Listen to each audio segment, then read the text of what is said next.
नमस्कार, मैं रचना शर्मा। चढ़ती कला टाइम टीवी देख रहे सभी दर्शकों का स्वागत करती हूं। आप देख रहे हैं उत्तर प्रदेश के समाचार। G20 देशों के सांस्कृतिक मंत्रियों के सम्मेलन में शामिल होने के लिए मुख्यमंत्री योगी आदित्यनाथ वाराणसी पहुंचे हुए थे। इस दौरान G20 देशों के संस्कृति मंत्रियों में मुख्यमंत्री योगी आदित्यनाथ से मिलने का बड़ा क्रेज नजर आया। बांग्लादेश के मंत्री ने गर्मजोशी से सीएम योगी आदित्यनाथ से मुलाकात की। मुख्यमंत्री योगी आदित्यनाथ ने कहा कि प्रधानमंत्री नरेंद्र मोदी के वसुधैव कुटुंबकम के संदेश की अब दुनिया दीवानी हो गई है। सब एक पृथ्वी, एक परिवार और एक भविष्य की बात कर रहे हैं। मुख्यमंत्री ने देर शाम G20 देश के संस्कृति मंत्रियों के सम्मेलन और रात्रि भोज में भी हिस्सा लिया। इस बीच केंद्रीय मंत्रियों की मौजूदगी में ब्राजील को क्वीन बेटिन सौंपा और साथ ही कहा कि G20 देशों का अगला सम्मेलन ब्राजील में होना है। वहीं बांग्लादेश के मंत्री ने सीएम योगी से गर्मजोशी से मुलाकात करते हुए मुख्यमंत्री को पेंटिंग भेंट की। अमेरिका की संयुक्त सचिव ने भी पेंटिंग की है और उन्होंने देश के प्रतिनिधियों ने भी मुख्यमंत्री से मुलाकात की है। इससे पहले मुख्यमंत्री ने अंतर्राष्ट्रीय सांस्कृतिक कार्यक्रम सुर वसुधा में हिस्सा लिया और ग्लोबल ऑर्केस्ट्रा में विदेशी कलाकारों की प्रस्तुति देखी। कलाकारों को सम्मानित भी किया गया। इस दौरान केंद्रीय मंत्री जी किशन रेड्डी, अर्जुन राम मेघवाल, मीनाक्षी लेखी और प्रदेश के पर्यटन मंत्री जयवीर सिंह, स्वतंत्र देव सिंह, केंद्रीय संस्कृति सचिव गोविंद मोहन और उत्तर प्रदेश के मुख्य सचिव दुर्गा शंकर मिश्रा आदि मौजूद रहे। वहीं प्रधानमंत्री नरेंद्र मोदी ने वीडियो कॉन्फ्रेंसिंग के जरिए G20 देशों के सांस्कृतिक कार्यक्रम के समूह और संस्कृति मंत्रियों से संवाद किया और प्रधानमंत्री ने कहा कि भारतवासियों को सनातन और विविधतापूर्ण संस्कृति पर गर्व है। हम अपनी अभूत संस्कृति विरासत को महत्व देते हैं। विरासत स्थलों को सुरक्षित और पुनर्जीवित करने के लिए कड़ी मेहनत कर रहे हैं। भारत अपनी सांस्कृतिक संपदा और कलाकारों को गांव के स्तर पर ही सहेज रहा है। अपनी संस्कृति का उत्सव मनाने के लिए जनजातीय संग्रहालय बनाए जा रहे हैं। नई दिल्ली में प्रधानमंत्री संग्रहालय बना है जो भारत की लोकतांत्रिक विरासत को प्रदर्शित करता है। दुनिया का सबसे बड़ा युगे युगीन राष्ट्रीय संग्रहालय बनाया जा रहा है। पीएम मोदी ने कहा कि आपके समूह ने सबको एकजुट करने का अभियान शुरू किया है। यह भारत के वसुधैव कुटुंबकम, एक पृथ्वी, एक परिवार व एक भविष्य की भावना को समाहित करता है। आपका काम 4C यानी कल्चर, संस्कृति, क्रिएटिविटी, रचनात्मकता, कॉमर्स, वाणिज्य और कोलैबोरेशन सहयोग के महत्व को दर्शाते हैं। यह हमें एक करुणामय, समावेशी और शांतिपूर्ण भविष्य के निर्माण के लिए संस्कृति की शक्ति का उपयोग करने में समर्थ बनाएगा। Welcome to Varanasi, also known as Kashi. I am delighted that we are meeting in Varanasi, which happens to be my parliamentary constituency. Kashi is not just the world's oldest living city. Not far from here is Sarnath, where Lord Buddha delivered his first sermon. Kashi is said to be a city of Sugyan, Dharma और Satya Rashi, a treasure chest of knowledge, duty and truth. It is indeed the cultural and spiritual capital of India. I hope you have kept some time in your program to watch the Ganga Aarti, to visit Sarnath and sample the delicacies of Kashi. Excellencies, culture has an inherent potential to unite. It enables us to understand diverse backgrounds and perspectives. And therefore, your work holds immense significance for entire humanity.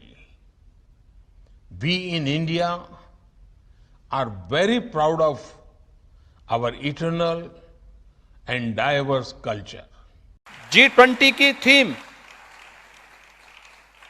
One earth, one family, one future, यह वास्तव में भारत की प्राचीन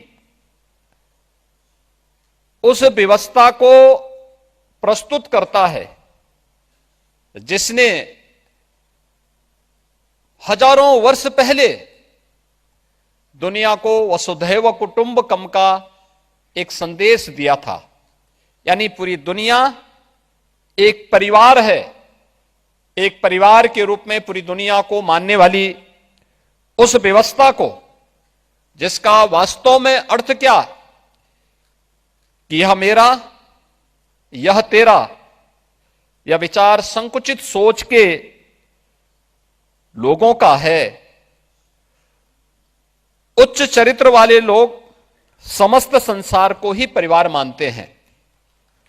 हमें गर्व है, भारत ने सदैव से ही इन उदार भावनाओं का प्रतिनिधित्व किया है और G20 का यह समिट इस बात का उदाहरण भी है।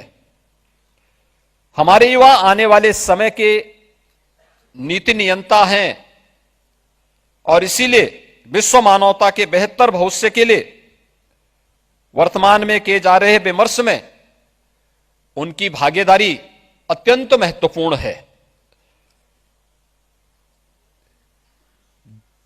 G20 के अंदर Y20 का आयोजन वास्तव में इस पूरे आयोजन की प्रासंगिकता को ही आगे बढ़ाता है। यह सम्मेलन इस वैचारिक यात्रा की परिणति का प्रतीक है, जो दुनिया के सभी कोनों से आए हुए युवाओं के सामूहिक प्रयास से कई माह पूर्व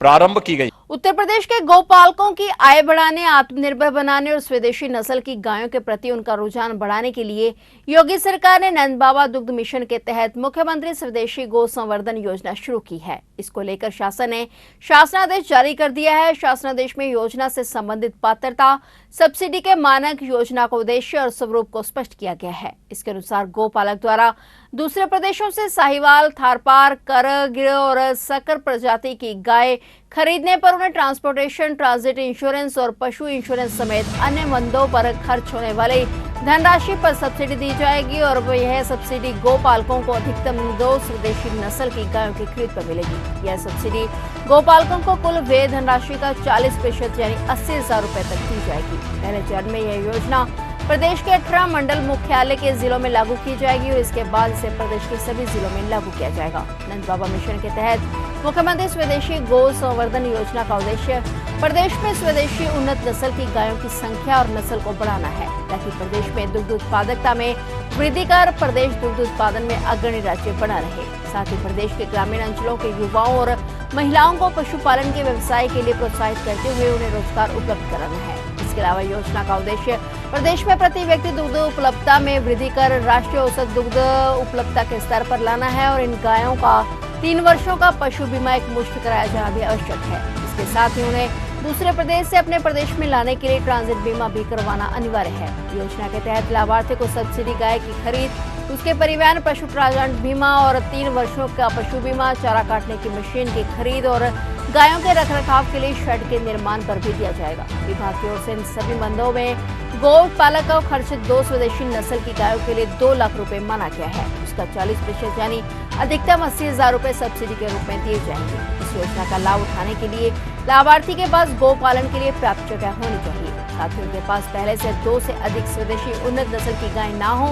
वहीं इस योजना के तहत 50% महिला दुग्ध उत्पादकों और पशुपालकों को तरजीह दी जाएगी, जबकि 50% में अन्य वर्ग के लाभार्थी शामिल हैं। बता दें कि स्वदेशी गाय की खरीद पर ट्रांसपोर्टेशन और बीमा का खर्च उठाने का जो जिम्मा योगी सरकार ने उठाया है, वो वाकई काबिल तारीफ है। योगी सरकार यूपी के युवाओं को लोकसभा चुनाव से पहले बड़ा तोहफा देने जा रही है। योगी सरकार भी युवा लोगों को 15 लाख टैबलेट देगी। टैबलेट, स्मार्टफोन भी इनमें शामिल होंगे। सरकार सितंबर के दूसरे सप्ताह से 25 लाख स्मार्टफोन युवा लोगों को देने लगेगी। सीएम योगी ने कैबिनेट में स्मार्टफोन बांटने का निर्णय लिया। 15 लाख टैबलेट खरीद के प्रस्ताव को अब आईटी विभाग जल्द ही कैबिनेट से मंजूर करवाएगा। ये मोबाइल फोन सैमसंग और लावा कंपनी के होंगे। इसमें स्मार्टफोन के साथ लैपटॉप भी शामिल होंगे। योगी सरकार का यह एक व्यापक अभियान होगा। छात्रों को प्रत्येक जिले में विशेष कार्यक्रमों में आमंत्रित किया जाएगा। स्थानीय विधायक, मंत्री और डीएम की देखरेख में उनका वितरण किया जाएगा। बता दें कि विधानसभा चुनाव से पहले 2022 में 17 लाख स्मार्टफोन और टैबलेट बांटने के लिए जिलों में कुछ ऐसा ही अभियान चलाया गया था। योगी सरकार की स्वामी विवेकानंद युवा सशक्तिकरण योजना के अंतर्गत 17 लाख स्मार्टफोन और टैबलेट मुफ्त में वितरित किए गए हैं। योगी सरकार का लक्ष्य है कि 5 साल में 2 करोड़ युवा स्मार्टफोन और टैबलेट प्राप्त कर सके। दिल्ली से सहारनपुर आ रही पैसेंजर ट्रेन से टकराकर 2 युवकों की दर्दनाक मौत हो गई। यह हादसा कचहरी पुल के नीचे हुआ। मृतक युवकों के शवों को ट्रेन के अंदर रखकर रेलवे स्टेशन पर लाया गया। स्टेशन पर जीआरपी पुलिस मौके पर पहुंची और शवों को पोस्टमार्टम के लिए भेज दिया गया। जीआरपी इंस्पेक्टर ने मीडिया को जानकारी देते हुए बताया कि पुलिस टीम जांच पड़ताल में जुटी हुई है और युवकों की पहचान के लिए आसपास पूछताछ की जा रही है।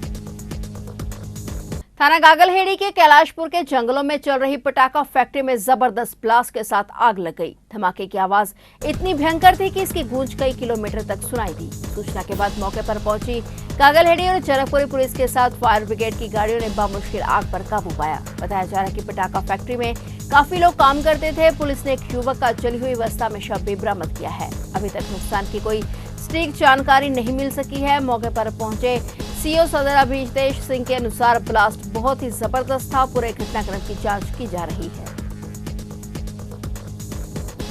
सूचना मिली जय भवानी फैक्ट्री में ब्लास्ट होने की, तो उसी के मद्देनज़र हम लोग यहाँ आए हुए हैं। ग्राम ठोकरपुर छजपुरा जो थाना गागलहेड़ी क्षेत्र में पड़ता है, यहाँ आने पे देखा गया कि ब्लास्ट गंभीर प्रकृति का था और फिलहाल एक डेड बॉडी की भी बरामदगी हुई है। उसके अलावा हम जांच कर रहे हैं कि इन कारणों से हुआ है या और कोई कैजुअलिटी हुई है या नहीं हुई है, तो पूरा प्रकरण जांच करने के बाद ही पता चल पाएगा। फिलहाल उत्तर प्रदेश के समाचारों में इतना ही। और नए समाचारों के साथ फिर से हाजिर होंगे। तब तक के लिए देखते रहिए चढ़ती कला टाइम टीवी और अब मुझे दीजिए इजाजत। धन्यवाद।